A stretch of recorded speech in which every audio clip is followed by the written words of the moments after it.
ओम शांति। 27 अक्टूबर 2025 के ईश्वरीय महावाक्य है।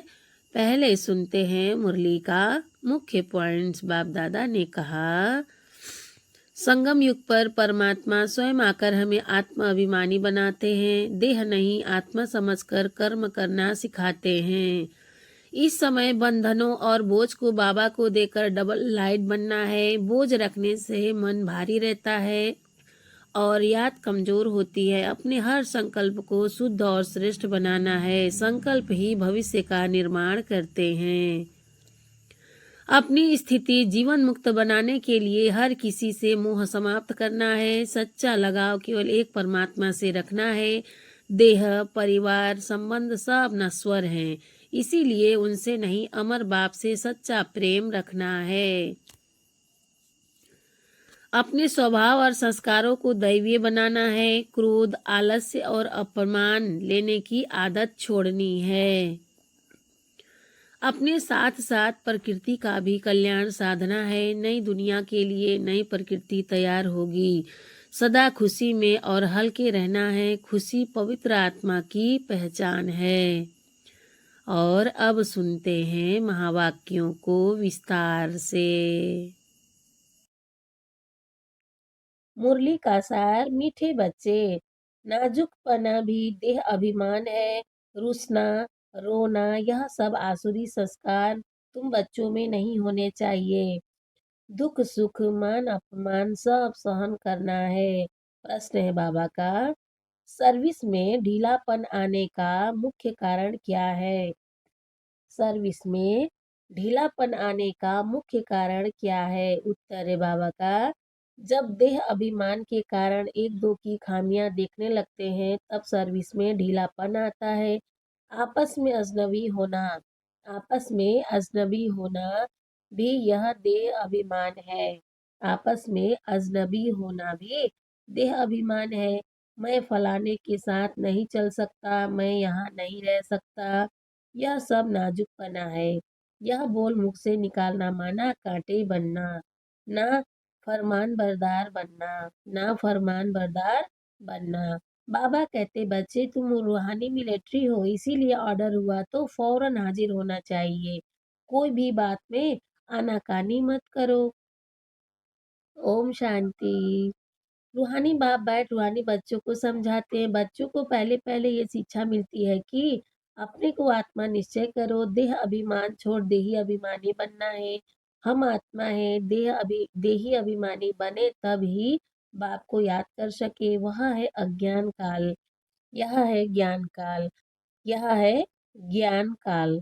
ज्ञान तो एक ही बाप देते हैं जो सर्व की सद्गति करते हैं, और वह है निराकार, अर्थात उनका कोई मनुष्य आकार नहीं है।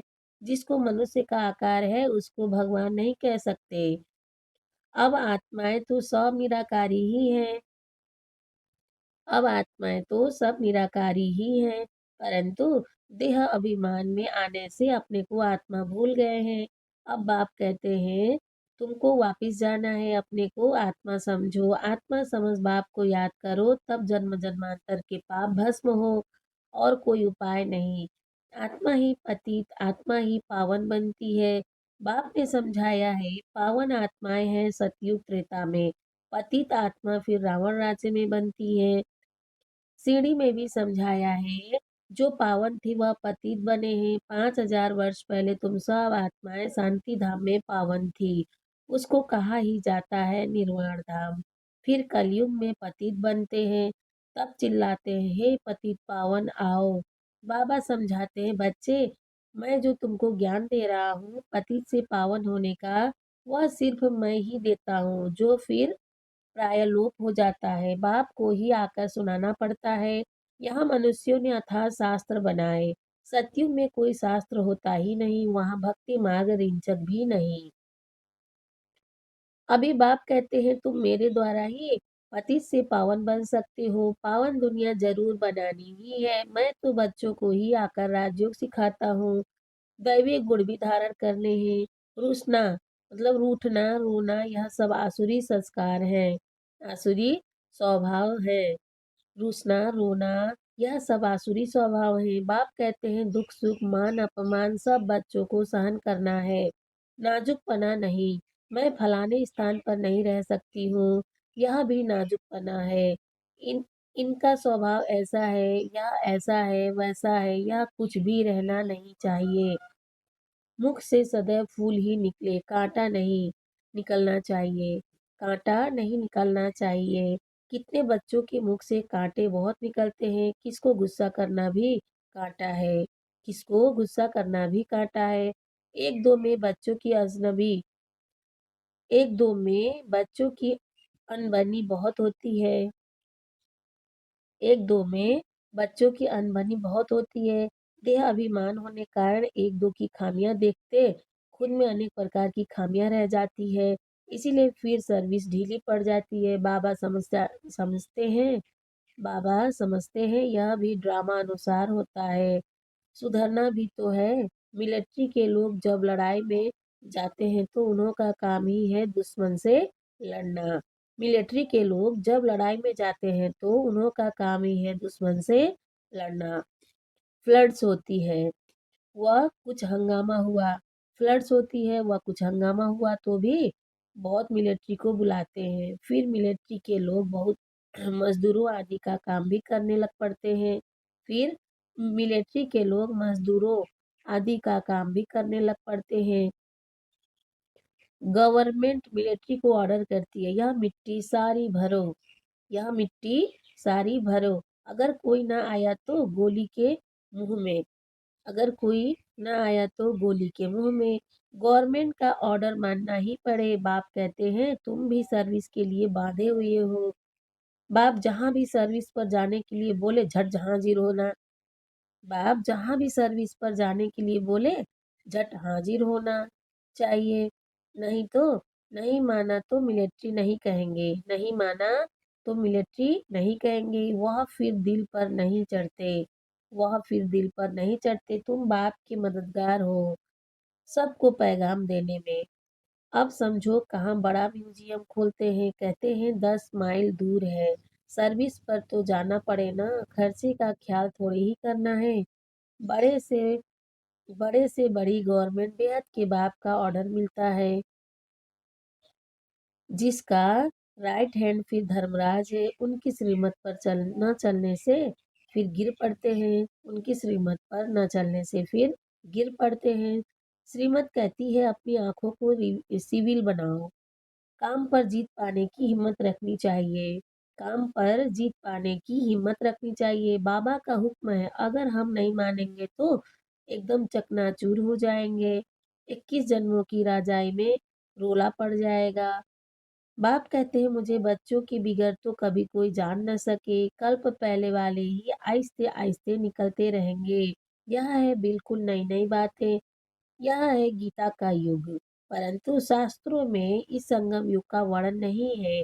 गीता को ही द्वापर में ले गए हैं, गीता को ही द्वापर में ले गए हैं, लेकिन जब राजयोग सिखाया तो जरूर संगम होगा ना। परंतु किसकी भी बुद्धि में यह बातें नहीं है। अभी तुम्हें ज्ञान का नशा चढ़ा हुआ है। मनुष्यों को है भक्ति मार्ग का नशा। कहते हैं भगवान भी आ जाए तो भी हम भक्ति नहीं छोड़ेंगे। यह उत्थान और पतन की सीढ़ी बहुत अच्छी है तो भी मनुष्य की आंखें नहीं खुलती है। माया के नशे में एकदम चकनाचूर है। ज्ञान का नशा बहुत देरी से चढ़ता है। पहले तो दैवी गुण भी चाहिए। बाप का कोई भी ऑर्डर हुआ तो उसमें आनाकानी नहीं करनी है। यह मैं नहीं कर सकता हूँ, इसको कहा जाता है ना फरमान बरदार। श्रीमत मिलती है ऐसा ऐसा करना है तो समझना चाहिए कि शिव बाबा की श्रेष्ठ मत है। वह है ही सदगति दाता। दाता कभी उल्टी मत नहीं देंगे। बाप कहते हैं मैं इनके बहुत जन्मों के अंत में प्रवेश करता हूँ। इनसे भी देखो लक्ष्मी ऊंच चली जाती है, इनसे भी देखो लक्ष्मी ऊंच चली जाती है। गायन भी है, फीमेल को आगे रखा जाता है, पहले लक्ष्मी फिर नारायण। यथा राजा रानी तथा प्रजा हो जाती है। तुमको भी ऐसा श्रेष्ठ बनना है। इस समय तो सारी दुनिया में रावण राज्य है, सभी कहते हैं राम राज्य चाहिए। अब है संगम, जब इन लक्ष्मी नारायण का राज्य था तो रावण राज्य नहीं था। फिर चेंज कैसे होती है, यह कोई नहीं जानते। सभी घोर अंधियारे में हैं, समझते हैं कलयुग तो अभी छोटा बच्चा रेगड़ी पहन रहा है। कल समझते हैं कलयुग तो अभी छोटा बच्चा रेगड़ी पहन रहा है, तो मनुष्य और ही नींद में सोए हुए हैं। यहाँ रूहानी नॉलेज रूहानी बाप ही रूहों को देते हैं, राजयोग भी सिखलाते हैं। श्री कृष्ण को रूहानी बाप नहीं कहेंगे, वह ऐसे नहीं कहेंगे कि हे रूहानी बच्चों यह भी लिखना चाहिए। रूहानी नॉलेजफुल बाप स्पिरिचुअल नॉलेज रूहानी बच्चों को देते हैं। बाप समझाते हैं दुनिया में सभी मनुष्य हैं देह अभिमानी, मैं आत्मा हूँ यह कोई नहीं जानते हैं। बाप कहते हैं किसकी भी आत्मा लीन नहीं होती है। बाप कहते हैं किसकी भी आत्मा लीन नहीं होती है। अभी तुम बच्चों को समझाया जाता है दशहरा दीपावली क्या है। मनुष्य तो जो भी पूजा आदि करते हैं सब ब्लाइंड्स फेथ की, जिसको गुड्डी पूजा कहा जाता है, जिसको गुड्डी पूजा कहा जाता है। मनुष्य तो जो भी पूजा आदि करते हैं सब ब्लाइंड फेथ की, जिसको गुड्डी पूजा कहा जाता है, पत्थर पूजा कहा जाता है। अभी तुम पारस बुद्धि बनते हो तो पत्थर की पूजा नहीं कर सकते हो, चित्रों के आगे जाकर माथा टेकते हैं, कुछ भी समझते नहीं। कहते भी हैं ज्ञान भक्ति और वैराग्य। ज्ञान आधा कल्प चला, फिर भक्ति शुरू हुई। अब तुमको ज्ञान मिलता है तो भक्ति से वैराग्य आ जाता है। यह दुनिया ही बदलती है। कलयुग में भक्ति है, कलयुग में भक्ति है, सतयुग में भक्ति होती नहीं। वहाँ है ही पूज्य, वहाँ है ही पूज्य। बाप कहते हैं बच्चे तुम माथा क्यों टेकते हो, आधा कल्प तुमने माथा भी घिसाया, पैसे भी गवाए, मिला कुछ नहीं। माया ने एकदम माथा मोड़ लिया है, माया ने एकदम माथा मोड़ लिया है, कंगाल बना दिया है। फिर बाप आकर सबका माथा ठीक कर देते हैं। अभी आहिस्ते आहिस्ते कुछ यूरोपियन लोग भी समझते हैं। बाबा ने समझाया है यह भारतवासी तो बिल्कुल तमोगुणी बन गए हैं। वह और धर्म वाले फिर भी पीछे आते हैं तो सुख भी थोड़ा दुख भी थोड़ा मिलता है। भारतवासियों को सुख बहुत तो दुख भी बहुत है। भारतवासियों को सुख बहुत तो दुख भी बहुत है। शुरू में ही कितने धनवान एकदम शुरू में ही कितने धनवान एकदम विश्व के मालिक होते हैं, और धर्म वाले कोई पहले थोड़े ही धनवान होते हैं, पीछे वृद्धि को पाते पाते अभी आकर धनवान हुए हैं। अब फिर सबसे भिखारी भी भारत बना है, अंध श्रद्धालु भी भारत में है, अंध श्रद्धालु भी भारत है। यह भी ड्रामा बना हुआ है। बाप कहते हैं मैंने जिसको हेबिन बनाया वह हेल बन गया है। मनुष्य बंदर बुद्धि बन गए हैं, उनको मैं आकर मंदिर लायक बनाता हूँ। विकार बड़े कड़े होते हैं, क्रोध कितना है, तुम्हारे में कोई क्रोध नहीं होना चाहिए, बिल्कुल मीठे शांत और अति मीठे बनो। क्रोध कितना है, तुम्हारे में कोई क्रोध नहीं होना चाहिए, बिल्कुल मीठे शांत अति मीठे बनो। यहाँ भी जानते हो कोटों में कोई ही निकलते हैं राजाई पद पाने वाले। बाप कहते हैं मैं आया हूँ तुमको नर से नारायण बनाने। उसमें भी 8 रत्न मुख्य गाए जाते हैं, 8 रत्न और बीच में है बाप। 8 है पास विथ ऑनर्स, सो भी नंबरवार पुरुषार्थ अनुसार। देह अभिमान को तोड़ने में बड़ी मेहनत लगती है, देह का भान बिल्कुल निकल जाए। कोई कोई पक्के ब्रह्मा ज्ञानी जो होते हैं, कोई कोई पक्के ब्रह्म ज्ञानी जो होते हैं उन्हों का भी ऐसे होता है, बैठे बैठे देह का त्याग कर देते हैं, बैठे बैठे ऐसे शरीर छोड़ते हैं। वायुमंडल एकदम शांत हो जाता है और अक्सर करके प्रभात के शुद्ध समय पर शरीर छोड़ते हैं। रात को मनुष्य बहुत गंध करते हैं, सुबह को स्नान आदि करके भगवान भगवान कहने लगते हैं, पूजा करते हैं। बाप सब बातें समझाते रहते हैं। प्रदर्शनी आदि में भी पहले पहले तुम अल्फ का परिचय दो, पहले अल्फ और बे। बाप तो एक ही निराकार है, बाप रचयिता ही बैठ रचना के आदि मध्य अंत का ज्ञान समझाते हैं। बाप रचयिता ही बैठ रचना के आदि मध्य अंत का ज्ञान समझाते हैं। वही बाप कहते हैं मामेकम याद करो, देह के संबंध छोड़ अपने को आत्मा समझ मामेकम याद करो। बाप का परिचय तुम देंगे, फिर किसको हिम्मत नहीं रहेगी प्रश्न उत्तर करने की।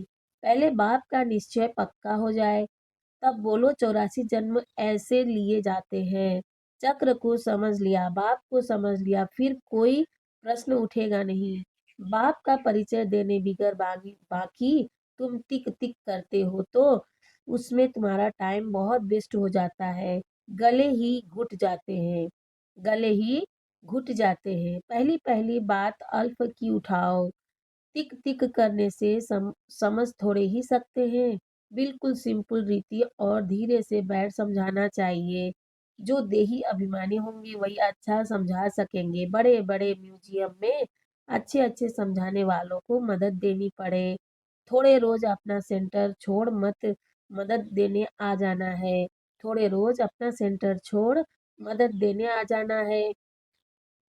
पिछाड़ी में सेंटर संभालने कोई को बिठा दो, पिछाड़ी में सेंटर संभालने कोई को बिठा दो।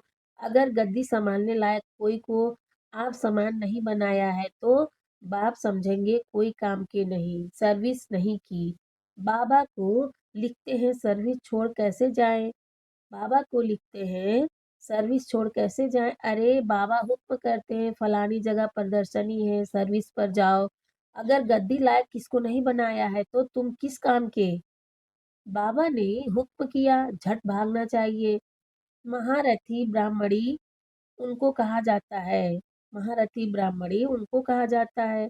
बाकी तो सब है घोड़े सवार प्यादे, सबको सर्विस में मदद देनी है।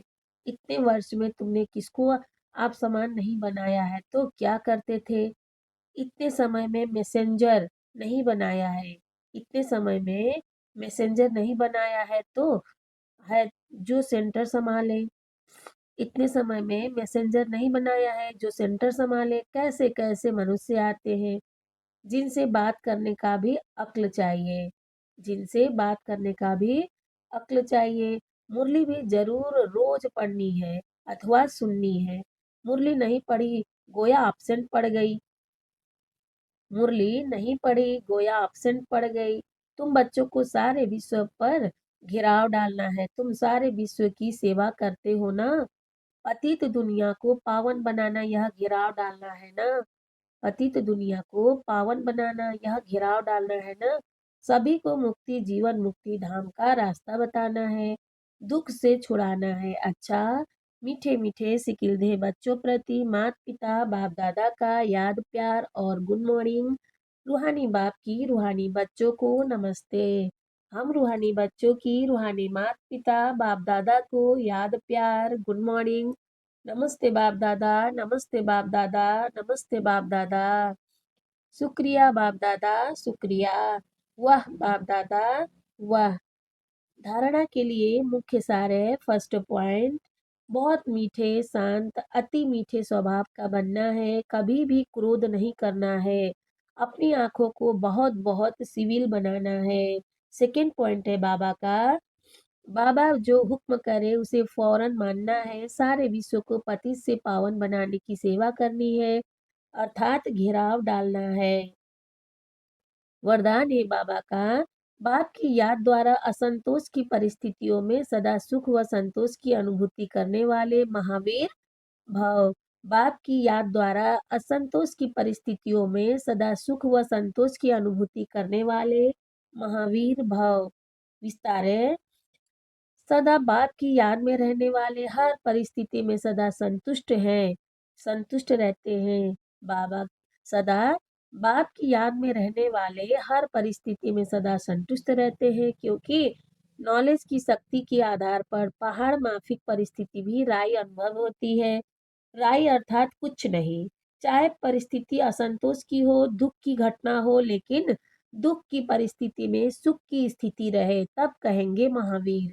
कुछ भी हो जाए, नथिंग न्यू के साथ साथ बाप की स्मृति में सदा एक रस स्थिति रह सकती है, फिर दुख अशांति की लहर भी नहीं आएगी। स्लोगन है बाबा का, अपनी दैवीय स्वरूप सदा स्मृति में रहे तो कोई की कोई की भी व्यर्थ नजर नहीं जा सकती। अपना दैवीय स्वरूप सदा स्मृति में रहे तो कोई की भी व्यर्थ नजर नहीं जा सकती। अव्यक्त इशारे हैं बाबा का। स्वयं और सर्व के प्रति मनसा द्वारा योग की शक्तियों का प्रयोग करो। विस्तार है।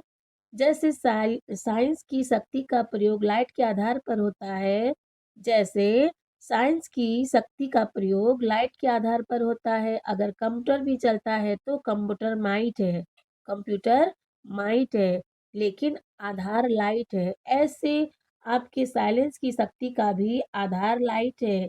जब वह प्रकृति की लाइट अनेक प्रकार के प्रयोग प्रैक्टिकल में करके दिखाती है तो आपकी अविनाशी परमात्मा लाइट, आत्मिक लाइट और साथ साथ प्रैक्टिकल स्थिति लाइट, तो इससे क्या नहीं प्रयोग हो सकता।